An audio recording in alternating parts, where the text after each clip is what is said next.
Assalamualaikum warahmatullahi wabarakatuh. Saya Rizky Amelia Ramadhani dengan NIM 2362743.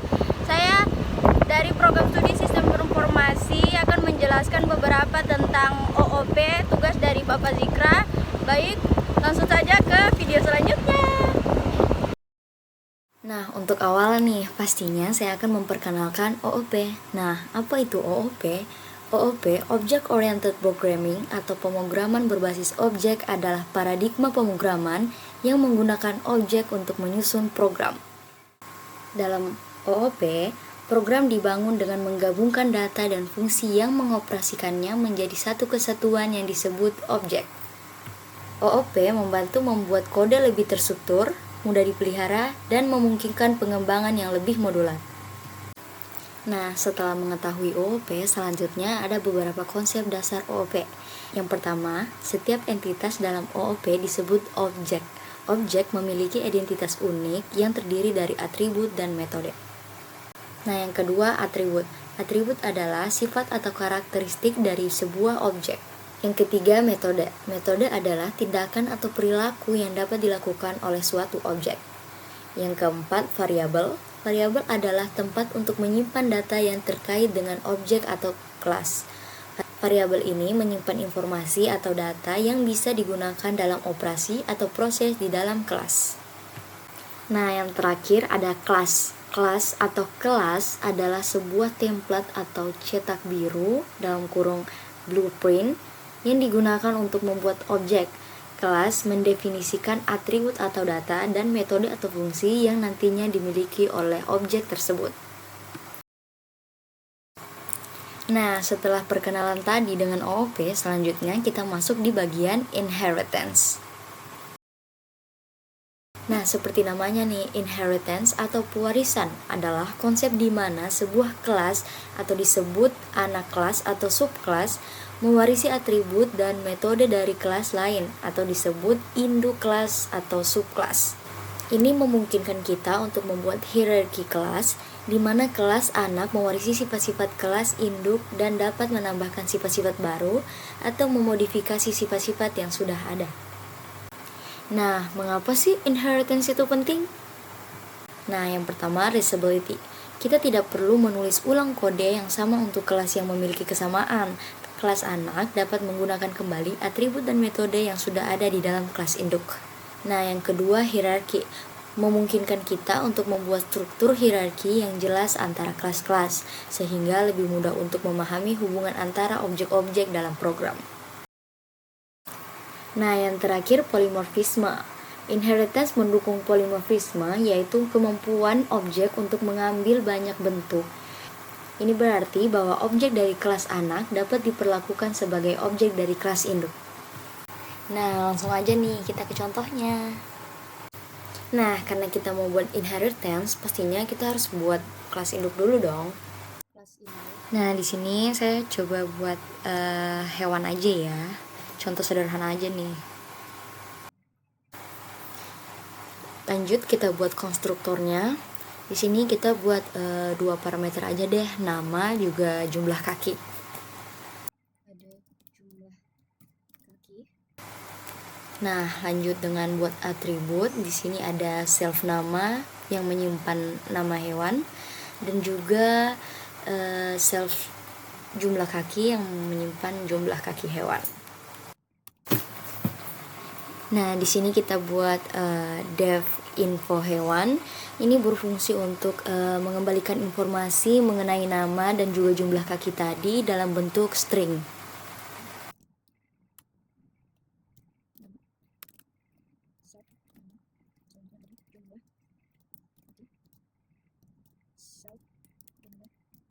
Nah, setelah selesai dengan induk kelasnya atau super kelasnya, sekarang kita buat kelas untuk anaknya lagi atau subkelasnya. Nah, di sini saya ambil contoh buaya. Nah, dengan adanya hewan di dalam kurung ini menandakan bahwa kelas buaya adalah subkelas dari kelas hewan. Nah, bisa dilihat nih dengan adanya konstruktornya secara otomatis atribut-atribut dari superkelasnya akan terisi. Nah, walaupun kita sudah menerima warisan dari superclass tadi, kita juga bisa loh namain atribut baru. Ini biasa disebut dengan override. Nah, di sini saya coba buat atribut barunya itu suara. Nah, kita buat seperti sebelumnya, self suara untuk menyimpan suara hewan. Selanjutnya, seperti yang di atas tadi, kita buat untuk pengembalian informasi tadi. Nah, di sini saya buat satu lagi untuk kelas anaknya atau subkelasnya. Caranya sama yang seperti buaya tadi ya. Nah, bedanya di sini kita buat atribut barunya itu makanan. Jadi, self makanan untuk menyimpan informasi makanan. Nah, pastinya sebelum menampilkan informasi, kita harus buat objek dulu. Nah, di sini saya buat objek untuk kelas buayanya, si buaya. Terus kita panggil kelasnya. Terus kita isi nama buayanya tadi, jumlah kaki buaya, dan suara buaya tadi. Nah, di sini saya tulis namanya itu Sudirman. Terus jumlah kakinya pastinya 4 dan suaranya kita buat hai cantik. Oke.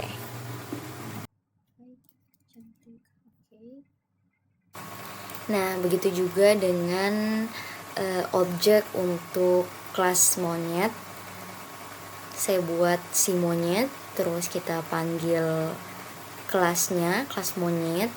Terus di sini saya buat namanya itu King Kong. Terus kakinya 2 dan makanannya pisang deh. Nah, setelah buat objek, kita buat panggilan. Pertama, kita buat panggilan untuk kelas buaya dulu. Untuk si buaya yang pertama. Terus yang selanjutnya untuk panggilan si monyet. Nah, selanjutnya kita coba jalanin deh. Nah, di sini bisa muncul namanya yang buaya tadi, Sudirman, jumlah kakinya 4, terus suaranya halo cantik. Dan begitupun juga dengan monyetnya. Nah, saya coba buat objeknya untuk monyet yang kedua deh. Panggil kelas monyet. Setelahnya namanya nah, di sini saya coba namanya itu Black, terus kakinya 2 juga pastinya, dan makanannya kita isinya semangka deh. Nah, selanjutnya kita juga buat panggilan seperti tadi.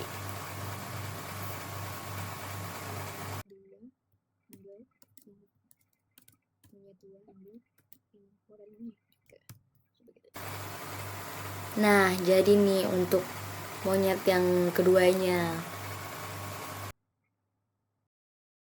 Nah, kita lanjut ke encapsulation. Encapsulation dalam OOP adalah konsep membungkus data atau atribut dan metode atau fungsi dalam suatu unit atau kelas. Ini membantu melindungi data diri dari akses yang tidak diinginkan dan membuat data lebih modular, terorganisir, dan mudah dipelihara. Nah, mengapa juga encapsulation penting? Yang pertama, keamanan data. Encapsulation memungkinkan kita untuk mengontrol akses ke data.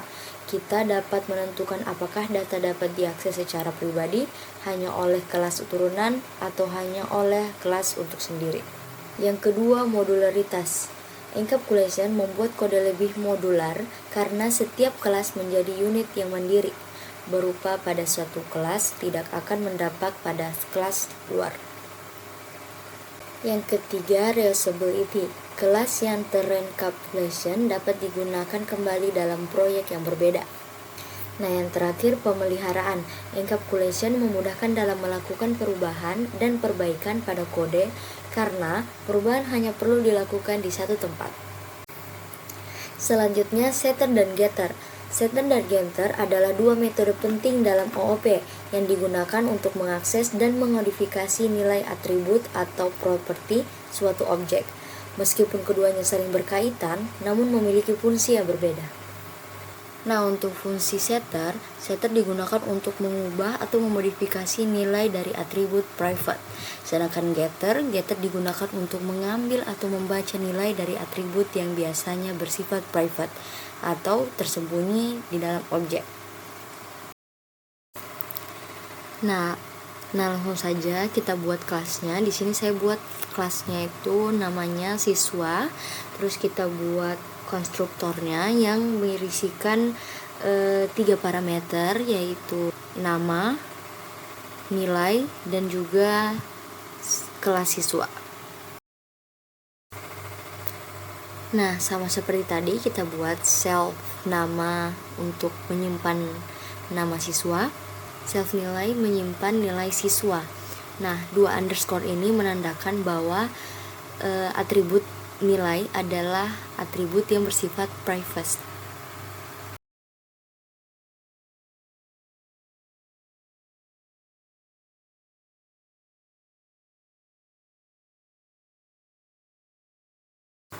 Nah, di sini saya buat metode access get. Seperti yang penjelasan saya tadi, getter digunakan untuk mengambil atau mengembalikan nilai dari atribut private.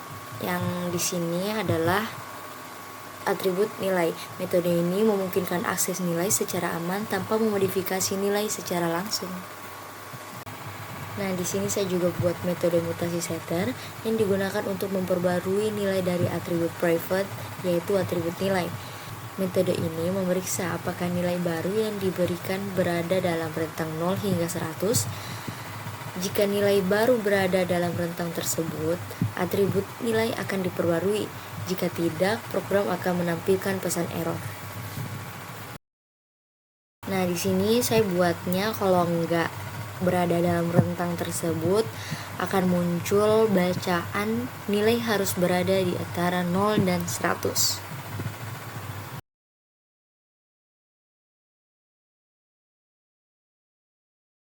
Di sini saya buat metode display info ini untuk menampilkan informasi lengkap nih tentang siswa yang ada nama, kelas, dan juga nilai. Nah, nilai diambil melalui metode get nilai untuk memastikan akses ke atribut private atau atribut nilai dilakukan dengan aman.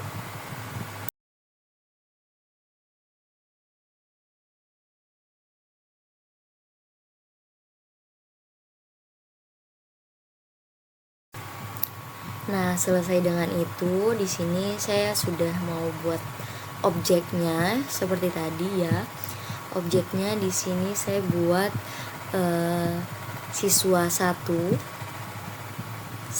Caranya seperti yang tadi ya.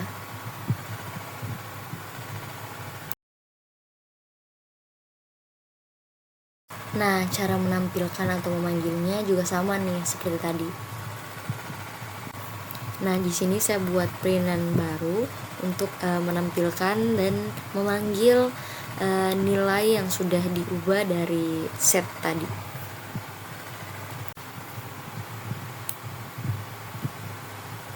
Nah, setelah selesai kita coba jalanin ya.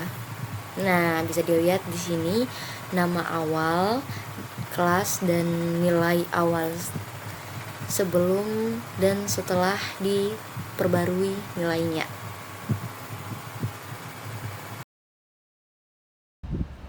Baik, itu tadi penjelasan dari saya. Sekian dari saya. Wabillahi taufiq wal hidayah. Wassalamualaikum warahmatullahi wabarakatuh.